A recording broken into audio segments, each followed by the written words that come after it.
पहले अपने शिव गुरु के चरणों के प्रणाम, मैया भवानी के चरणों के प्रणाम, स्वर्गीय हरिंदर भैया के चरणों के प्रणाम, स्वर्गीय शक्ति स्वरूपा नीलम दीदी के चरणों के प्रणाम, समस्त गुरु भाई बहन के चरणों के प्रणाम। मेरा प्रणाम स्वीकार हो, हे महादेव जी मेरा प्रणाम स्वीकार हो। ताई दीदी रउआ सबके बीच में बहुत दर्द भरा एगो छोटा सा गीत सहित एगो कथा बा। देखी पुरान समय के कहानी बा कि एगो सास से अपना पतोह के मछली, सांप के मछली बना के, सांप के सब्जी बना के खियावेली। आखिर काहे खियावेली ताई एकरा के कथा के माध्यम से सुनी। बड़ा सुंदर गीत और कथा बा। तो देखी दीदी एक समय के बात है, पुरान समय के कहानी है लेकिन एकदम सत्य कहानी है। तो देखी एगो गांव में एगो परिवार बा जौना में सास पतोह है, एगो बेटा बड़े।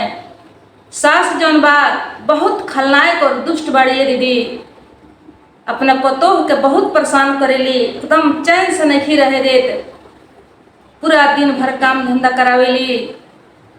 बेचारी के खाना में पानी में सब कुछ में दुख, बहुत परेशानी। खाए के उनका के असिया बसिया झुराइल टेटाइल यह सब खियावेली, आ पूरा घर के काम करावेली। कबो मारेली कबो गरियावेली, बेटा से भी कह के उल्टा सीधा कह के आ पतोह के बहुत पिटवावेली है दीदी। बेचारी उनकर जियल कठिन कर देवेली, लेकिन पतोह इतना भला आदमी, इतना संस्कारी बाड़ी कि पूरा सह के आ पूरा बर्दाश्त करके वो घर में रहेली, आ सबके सेवा सत्कार करेली, केहू से कहियो कोनो जवाब सवाल ना करेली। पतोह उनका के मारे खातिर कई गो उपाय कैली दीदी। सास उनकर बा पतोह के मारे खातिर कई गो उपाय कैली। पता ना कि उनका कौन दुश्मनी रहे, काहे इतना जलन रहे अपना पतोह से।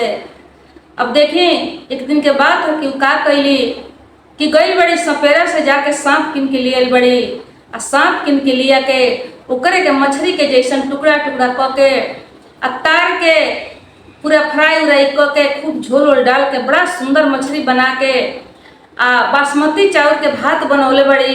बासमती चावल के भात बना के आ भर थरिया लेके पूरा खाना सरिया के आ लेके अपना पतोह के घर में गई बड़ी। आ जाके कहा तरी कि ये दुल्हन पतोह जौन बा जब दुल्हन के आवाज सुनत तरी ये दीदी तो एकदम चकित में पड़ जातरी, बगा जातरी कि आज हमार सास हमरा के दुल्हन काहे कहतरी। सब दिन तक कल मुही कुलछनी कहली, आज हमरा के दुल्हन कैसे कहतरी। निकलल बड़ी कहतरी कि का है अम्मा जी, का कहतनी। सास कहतरी कि देखो आओ तोहरा खातिर खाना ले आइल बनी, आवो है खाना तू खा लो। पतोह देख के चकित बाड़ी, कहतरी कि अम्मा जी रउआ का कहतनी, कहीं हम सपना तो नहीं देखत। सास कहली कि देखो पतोह कुछ एमे चिहाए के सोचे के कोनो बात नहीं है। देखो हम सब समझ चुकल बनी कि हम अपना पतोह के बड़ा दुख दिले बनी, बड़ा सतौले बनी, ऐसा ना करे के चाही। अब आज से ऐसा गलती हमरा से ना हुई। अब तू आज से घर में बेटी बन के रहबू, काहे कि हमरा जब तक समझदारी ना रहे तब तक तहरा के हम बड़ा सतौले बने, बड़ा परेशान कईनी, लेकिन अब आज से ऐसा गलती ना हुई। आयावा खाना खा, ये सब खाना हम तहरा खातिर ले आई बनी, काहे कि तहरा ढेर दिन हो गए खाना अच्छा से बढ़िया से खैले। अब देखिए दीदी पतोह जौन बा सोचे तारी कि चलो हो सकता हमर सास सुधर गई बड़ी, कहीं इनका समझ में आ गई बा। काहे कि देखी दीदी सीधा साधा आदमी जौन बा बड़ा जल्दी विश्वास करेला, काहे कि वो तो सीधा रहेला, भोला भाला रहेला। बेचारी विश्वास कैले बड़ी, गई बड़ी खाना जब खाए जाता रही तो देखा तारी कि खाना में बासमती चावल के भात बा, बड़का बड़का मछली के पीस बा। देख के चकित बड़ी, हई हृदय करे जौन बा एकदम भावुक हो गई बा कि हमार सास देखो भले कुछो कैली लेकिन बड़ा बढ़िया बाड़ी, बड़ा अच्छा बाड़ी। अब देखी जब बैठल बाड़ी खाना देख तारी तो अपना सास से कह तारी, सब दिन दिहलु हो सासू सब दीना दिहलु हो सासू मुड़िया से पोछिया हो, आज काहे देलू बड़की भाग हो, आज काहे देलू बिचला भाग हो। कहतरी अपना सास से कि अम्मा जी सब दिन तरुआ हमरा के मुड़िया या पुछिया देत रहनी हो, लेकिन आज हई बिचला भाग हेते हेते कुटिया हेते ते पीस देले बनी, का बात बा ये अम्मा जी। सास कहतरी कि देखो पतो हम तहरा से पहले ही बता दिल बनी कि अब पहिलका बात नहीं खे रह गई, अब हम समझ चुकल बनी तू हमरा घर के देवी हो, तू हमरा घर के लक्ष्मी हो, बेटी हो। हम तोहर पेट भरे खातिर ले आइल बनी, आज से तोहर ए घर में आदर कदर जौन बा अब दूसरा हिसाब से हुई। सास कहतरी पतो बड़ा खुश बड़ी मन ही मन एकदम हिया हरन जुड़ाइल बा ये दीदी। भात जब देखा तरी बासमती के हो तो कहतरी अपना सास से सब दीना दिहलु हो सासू, सब दीना दिहलु हो सासू खुदिया से चुनिया हो, सब दीना दिहलु हो सासू खुदिया से चुनिया हो,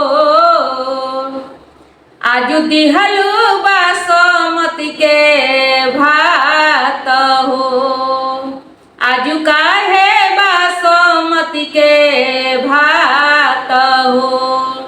कहतरी कि ये अम्मा जी सब दिन तरह हमरा के खुद ही चुनी दिले बनी, आज हई बासमती के भात कुछ समझ में आवत नहीं थे।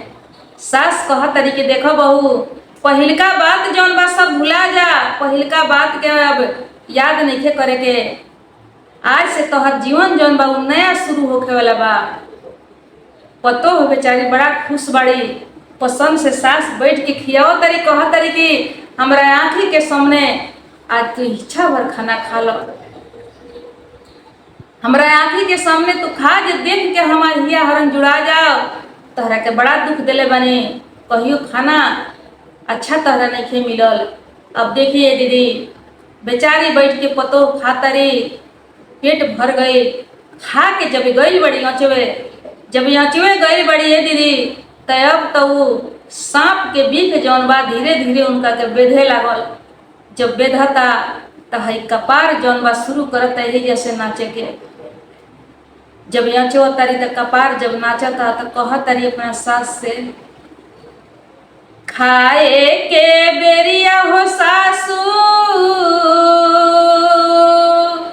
खाए के बेरिया हो सासू बड़ा निक लगले हो, खाही के बेरिया सासू बड़ा निक लगले हो, अचवत में घूमेला का पार हो, अचवत में ठाना के का पार हो। कहतरी कि अम्मा जी खात में तो बड़ा निक लागल हो, बड़ा बढ़िया लागल हो, लेकिन अब अचवत में हमार कपार नाचता, घुरमी जैसन लाग रहल बा। कहतरी सास की देखो बहू ढेर दिन पर ई मांस मछली तू खैले बाड़ू, वही से कर नशा तहरा देह में लागल बा, कुछो ना होई, चलो तनी देर तू आराम कर लो, हम सब काम कर लेम, तू आराम कर लो। तनी देर के बाद और ई खाना जौन बा तोहरा देह में जब जाके अथिरा जाई, अथिर हो जाई, तब सब ठीक हो जाई। अब का कैलिए दीदी कि हाथ पकड़ले बड़ी, अब पकड़ के ले जाके उनका के ससुर के बिछौना पर सुता दिली। बेचारी के तब देह जौन बा एकदम बेहोश भइल जाए, उनका कुछ गम नहीं थे कि कहाँ सुतो तनी कहाँ ना। ले जाके कहली कि तू सुत आराम करो, तनी देर के बाद सब ठीक हो जाई। अब देखी सुता दिले बड़ी उनका के, सुत गई। धीरे धीरे धीरे धीरे सांप के जहर फैले लागल, फैलत फैलत कुछ देर के बाद में बेचारी के प्राण छूट गई। राम नाम सत हो जाता है दीदी, राम नाम सत हो गई। जा जा के सास दुष्टि देखत रहस। जब देखली कि अब दुनिया छोड़ के चल गईली, अब देही में नहीं थी, अब बेटा गई रहले खेत में हर चलावे। अब देखी जब देख जनली कि अब हरवाही से आवे के टाइम भइल बा, तब का कैली कि बर्तन उर्तन ले ले बड़ी आ ले जाके बैठ के मासत तारी आ खूब अनाप शनाप कुछ बोलत तारी अपने पतोह के बारे में। बेटा आई बड़े कहत तारे कि माई वो कहाँ बड़ी जे तू है बर्तन मासत तारू। कहत तारी कि कहाँ बड़ी, खूब लड़ के झगड़ के हमरा से आ जाके देखो ना ससुर के बिछौना पर सुतल बड़ी। कही ने तो तू विश्वासे ना करेलो, कहेला कि कुछ कहबे बोलबे ना करेले। आ उ तो इतना बेलज बिया, इतना निडर बिया कि ना लाज बा ना भय बा। जाके देखा खूब लड़ झगड़ के हमरा से आ जाके ससुर के बिछौना पर सुतल बिया। अब देखिए दीदी गई बड़े उनकर पति तो सही में ससुर के बिछौना पर जब देखले तो देखते आग बबूला हो गईले।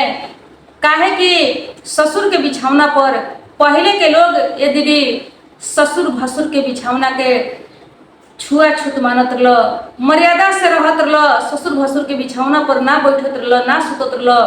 लेकिन ए घड़ी के जमाना में अब सारा संस्कार जन बा लुप्त हो गई बा।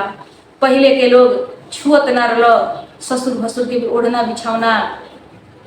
अब जब ससुर के बिछौना पर देखले बड़े तो इनकर तो एकदम आग बबूला हो गईले। गई बड़े दुआरे जाके हरवहिया पैना लेके आई बड़े, हरवहिया पैना लिया के दीदी आ वही पैना से उनका के लगले धुनाई करे। मरल आदमी के मारा तारे पूरा पीट पीट के एकदम परेशान हो गईले। लेकिन कुछ देर जब बीतल तो सोचे तारे कि हो इतना पिटाई कोई नहीं, इतना मार मार देनी, ये तो बड़ा थुथुर बिया, ना रोवतिया ना कानतिया ना सुबुगातिया। काहे कि इतना मार खैला के बाद में आदमी तो रोए लगी, एने उन्हें करे लगी, छपटियाए लगी। अब जाके उल्टा पुल्टा के उनका देखो तारे तो उ तो देही में नहीं थे। देखो तारे तो कह तारे कि हे भगवान ये तो देही में होइले नहीं थे, आ एकरा के हम आना धुन पीटत तनी मारत तनी। गईले अपना माई के जाके बुला के लिए कहले कि माई माई चल के देखो तो मर गई भी, तो देही में हिले नहीं थे आ मरले आदमी के तू पिटवाओ तारू। कहली ए बेटा तो हम का जाने ये सब मजड़ा, उ तो हमरा से खूब लड़ली है झगड़ली है, जाके सुतल बड़ी तो हम का जानते जे मरिए गई बड़ी। अब देखी थोड़ा सा रोए हुए के नाटक कैली, ओकरा बाद में अपना बेटा के समझावे लगली। कहली कि देखो बेटा होनी के आगे केकर चलता, होनी के आगे केकर बस बा। शायद उनकर आयु आजे लेके रलो, आजे ले उनकर संगता हमनी से रलो, छोड़ अब वो सब बात भुला जा। बेटा के तसल्ली दे तारी, समझाओ तारी, उनकर दाह संस्कार सब हो गई, सब काम खत्म हो गई। लेकिन ये दीदी उनका बेटा के दिल से दिमाग से ये बात ना बिसरे कि आखिर सवेरे तक ठीके रहली, कुछ भइल ना सर्दी ना खांसी ना बुखार, तो फिर उनकर मृत्यु कैसे हो गई ये बात उनका के दिमाग में धलेता।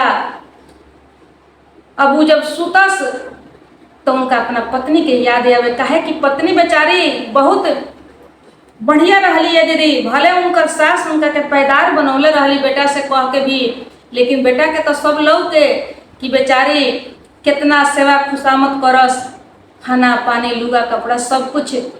अब इनका अकेले में जब पड़स बिछौना पर सुते जास तो इनका आँख में नींद ना लगे, अपना पत्नी के बहुत याद आवे। काहे कि देखिए दीदी जब केहू साथ में रहेला तो ओकर गुण या गुण आदमी के याद ना रहेला, एहसास ना होला।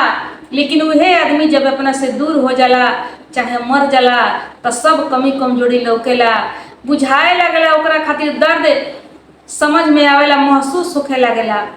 लेकिन जब तक साथ में रही तब तक ओकर कदर वैल्यू नहीं है। आ मर जाई उड़ा जाई चाहे अपना से दूर जब हो जाई तब कई गो ओकर गुण लौके लगे, लेकिन सामने रही तो कुछ नहीं खे लौक सकत। अब देखी उस सोच में पड़ल बड़े कि आखिर कौन ऐसा अचानक कौन ऐसा बात भई अचानक मृत्यु हो गई, काहे मर गईली। अब ये बात के दिल दिमाग में बैठौले रहस, रोज रात के सुतस ना, अब देखिए उनकर पत्नी के तो अकाल मृत्यु भई रहे। अब वो पूरा चारों ओरी बौड़ेरा भइल फिरस। उनका सब लोग के समझ में आवे कि हमार पति हमरा वियोग में सोच में पड़ल बड़े। कहस कि काहे ना हमरा के बतौली ह, कोनो अगर बीमारी रही दुख रही तो हमरा से कहे के चाही। हमार माई ना दवा वाली के दी, हम दवा इलाज करौती, कहली है काहे ना पहले हमरा से। अब सोचा तारी कि हमरा अपना पति से ही बात बता देवे के पड़ल। अब देखिए दीदी एक दिन सपना में आई बड़ी, सपना में आके कहत तारी अपना पति से, कहली कि कैसे हमार मृत्यु भइल बा, यही के चिंता में बाड़न तो हम बता देता नहीं। कहली राउर माई स्वामी दिहली मछरिया हो, राउर माई स्वामी दिहली मछरिया हो, मछरी न रहे रहे सांप हो, मछरी न रहे रहे सांप हो, उहे जहरिया स्वामी बेधले शरीरिया हो, ओही के जहरिया स्वामी बेधले शरीरिया हो, अचके में छूटी गईले प्राण हो, अचके में छूटी गईले प्राण हो, सासू के हमारा स्वामी माफ कई दी हो, सासू के हमारा स्वामी माफ कई दी हो, कैली हो दूसर बियाह हो, कैली हो दूसर बियाह हो। ए दीदी बात सब कह के समझा देली, लेकिन इहो बात कह देली कि हमरा सास के रुआ माफ कर देम और रुआ अपन दूसर शादी कर ले। ए गुरु बहिना इतना बात जब सपना में सुनत रहे देखत रहे तो उठ के चिहाई बड़े, चिहा के अपना पत्नी के तलाशत रहे खुजत रहे, लेकिन तो सपना रहे।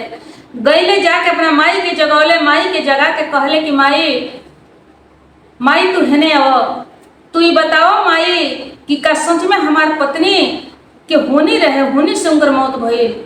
कहली कि हाँ बेटा तू काहे पागल भइल बड़ा, तू संतोष कर, तू अपना है मन के मनाव, पागल भइला से कुछो ना होई, बाद में तोहर दूसर शादी कर दे जाई। कहत रे कि माई कहीं वो होनी तुहे त ना रहलू। कहत रे कि का कहत रे बेटा, कहले कि माई वो होनी तू ही रहलू, जौन तू हमरा पत्नी के सांप बना के खियवलू आ उनकर जान ले लेलू। कहत रे कि तू ई का कह रहल बड़ा। कहले कि माई हमरा सब सच्चाई मालूम हो गइल बा, सपना में हमार पत्नी आके सब बतौली है, कहली है। हम जब सोच में डूबल बानी कि कैसे उनकर मृत्यु भइल तो सारा असलियत आके कह दिली है। लेकिन देखा माई जेकरा साथ तू इतना अन्याय कइलू, अन्याय का दुनिया उजाड़ देलू, जान से जेकरा के मार देलू, उहे तोहरा के माफ करे के कहली है कि माफ कर देवे के, हमरा सास के माफ कर देवे के। धन बाड़ी हमार मेहरारू देवी रहली हो, लेकिन वो देवी के हम ना बुझनी, तोहरा चलते तोहरा चक्कर में आके बहुत पिटाई कईनी, मोलो पर तू पिटवलू माई, तू माई ना तू डाइन हो, तू कैसन माई बाड़ू। अबे दीदी इतना बात सुन के अब तो सब सच्चाई मालूम हो गई, शर्मिंदा हो गई। कहत तारी कि बेटा हमरे करनी हो, बहुत गलती भइल, हमरा से क्षमा कर दो। कहले कि माई का क्षमा करी, क्षमा कैले से कुछ वापस आवे ला बा जे तोहरा के क्षमा कर दी। क्षमा करे वाला गलती थोड़े भइल बाई, आ तोहरा के हम कर भी का सकतानी, तोहरा के सजा भी तो ना दे सकतानी। अब तोहरा के भगवान जानस कि का करिए ना करिए, लेकिन माई के नाम पर तू अकलंक बाड़ू। माई सबके माई तो घर बसावेला, तू कौन माई हो जो घर उजाड़ देलू। आखिर जब तहरा ऐसा करे के रहे तो काहे के शादी कैलू, काहे के घर बसौलू, कौन जरूरी रहे दूसरा के लड़की के तू जान से मार दिलू। कितना निर्दयी बड़ू। भगवान जानस कि तोहर का हुई। देखिए दीदी, एक कथा से ये सीख मिलता कि अब तक कुछ कम हो गई बा, लेकिन पहले के लोग, पहले के जमाना में सास लोग बहुत शासन चलावत रहा अपना पतोह पर। सास, हम सास नहीं कह के सास बन के बहुत शासन चलावत रहा, बहुत परेशान करत रहा। लेकिन अब वैसा बात नहीं है। लेकिन अभी कुछ बा, अब तक पतोह लोग अपन शासन चलावता सास के ऊपर, लेकिन कहीं कहीं अभी वैसा बा। तो देखी वैसा ना करे के चाही। काहे कि बेटा के बियाह कर लेता घर बसावे खातिर। पतोह लोग के भी समझे के पड़ल कि शादी बियाह भइल बा घर बसे बसावे खातिर, तो अपना सास से, अपना जेठानी देवरानी पति सब घर परिवार से मिल के रहला में ही भलाई बा।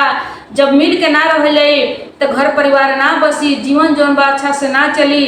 अच्छा जिंदगी जिए खातिर, घर परिवार के संभाले खातिर सब परिवार के संगठित होके चले के पड़ी। सबसे मिलाव जुलाव, प्रेम, एकता बना के चले के पड़ी।